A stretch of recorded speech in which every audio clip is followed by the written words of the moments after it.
नमस्कार. 15 ऑगस्ट जवळ आला आहे आणि प्रत्येक जण आता 15 ऑगस्टच्या भाषणाची घरी बसून तयारी करत आहे. पण माहिती शोधत आहेत बरेच लोक की काय बोलू 15 ऑगस्टला आणि त्यांना कुठून तरी कंटेंट गोळा करायचा आहे, माहिती गोळा करायची आणि ती 15 ऑगस्टच्या भाषणामध्ये सांगायची आहे. अशा लोकांसाठी 15 ऑगस्टच्या भाषणात थोडीशी आगळी-वेगळी माहिती देण्याचा मी या व्हिडिओच्या माध्यमातून नक्कीच प्रयत्न करेन. तत्पूर्वी एक विनंती आहे, व्हिडिओ शेवटपर्यंत पहा. तत्पूर्वी एक विनंती आहे, ती म्हणजे वक्तृत्वाची साधना भाग 1 हे जे पुस्तक आहे यामध्ये सर्व प्रकारची भाषणे तयार आहेत. 15 ऑगस्ट, 26 जानेवारी, गुरुपूजन सोहळा, शिक्षक दिन, सर्व सर्व महापुरुषांच्या जयंत्या आणि दृष्टांत, उदाहरणं, चारोळ्या सगळं या पुस्तकात आहे. आणि दुसरं आहे वक्तृत्वाची साधना भाग 2. याच्यामध्ये सगळे समाज मेळावे, पक्षाच्या विचारधारा सर्व काही या पुस्तकात आहे. अशी 2 पुस्तके एकत्र मागवली तर कुठलाही कुरिअर चार्ज लागत नाही आणि एकच पुस्तक मागवलं तर कुरिअर चार्ज लागतो. ही दोन्ही पुस्तकं एकत्र मागवा आणि घरी बसून सुद्धा भाषणाची तयारी करा. चला, आमचं 3 दिवसाचं निवासी भाषण कला प्रशिक्षण सुद्धा असतं. येणारं प्रशिक्षण 8, 9, 10 ऑगस्ट बीड जिल्ह्यात हॉटेल भक्तिशक्ती या ठिकाणी होणार आहे. त्यानंतर 21, 22 ऑगस्टला लोणावळ्यात होणार आहे. यापैकी कुठलंही प्रशिक्षण करा, अथवा पुस्तक मागवा, अथवा ऑनलाईन माझं भाषण कला प्रशिक्षण ट्रेनिंग आहे. त्याची माहिती दिलेल्या नंबरवर संपर्क साधून तुम्ही घेऊ शकता. विषयाकडे येऊया. 15 ऑगस्टच्या भाषणात काय माहिती द्यावी? 15 ऑगस्ट भाषण म्हणजे स्वातंत्र्य दिनाचं भाषण. स्वातंत्र्य दिन म्हणजे काय, आपण याविषयी थोडक्यात माहिती पाहूया. पहा, तुम्हाला तुमच्या भाषणात बोलण्यासाठी स्वातंत्र्य म्हणजे काय? आपण पारतंत्र्यात होतो, 150 वर्ष इंग्रजांनी आपल्यावरती, आपण त्यांच्या गुलामगिरीमध्ये होतो. मग कशा कशाचं स्वातंत्र्य नव्हतं? काय काय स्वातंत्र्य नव्हतं बरं? यामध्ये संचार स्वातंत्र्य नव्हतं, अभिव्यक्ती स्वातंत्र्य नव्हतं. अभिव्यक्ती स्वातंत्र्य म्हणजे बोलण्याचं स्वातंत्र्य. तुम्ही भाषण कुठेही करू शकत नव्हता, त्याला त्याला परमिशन नसायच्या, संचार स्वातंत्र्य नसायचं. आणि मग जर असं सगळी गुलामी आपल्याला करावी लागत असेल इंग्रजांची, आणि इंग्रज राजवट आपल्यावर असल्या कारणानं आपल्या हातात या गोष्टी नव्हत्या. मग यासाठी अनेक वीरांनी पुढे येऊन तुम्हाला आम्हाला स्वतंत्र मिळावं आणि तुम्ही आम्ही मुक्त राहावं, स्वतंत्र राहावं, कुणाच्या तरी पारतंत्र्याच्या जोखडाखाली आम्हाला राहायचं नको. आणि सगळ्या भारतीयांमध्ये हे कुठलंच स्वातंत्र्य आम्हाला नाही, यासाठी एक असंतोष निर्माण झाला. ज्यावेळी जनतेमध्ये असंतोष निर्माण झाला त्यावेळी जनता रस्त्यावर यायला लागली आणि त्याचं नेतृत्व करण्यासाठी भारतातल्या अनेक वीरांनी पुढे येऊन काही लोकांनी तर आपल्या प्राणाची आहुती सुद्धा दिली. त्यातलं एक उदाहरण मी छोटंसं सांगेल तुम्हाला.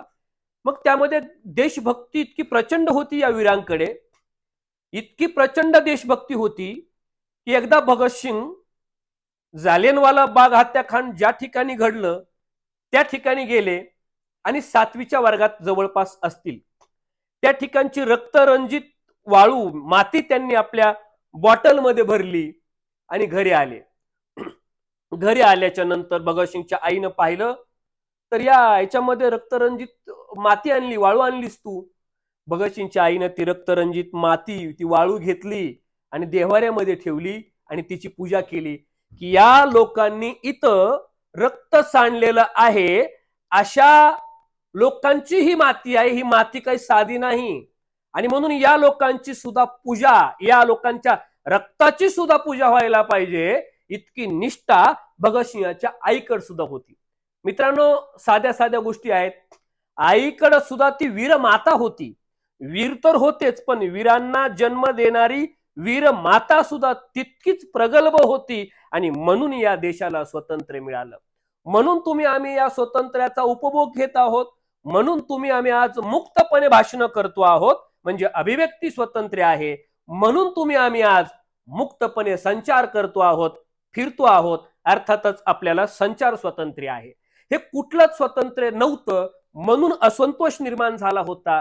आणि या लोकांचं नेतृत्व करणाऱ्या या वीरांनी, भगतसिंग तर फासावर गेले, भगतसिंग, राजगुरू, सुखदेव फासावर गेले, क्रांतिसिंह नाना पाटील यांनी प्रचंड क्रांती केली. अशा अनेक वीरांनी आपल्या प्राणाची बाजी लावून या देशाला स्वातंत्र्य मिळवून दिलेलं आहे.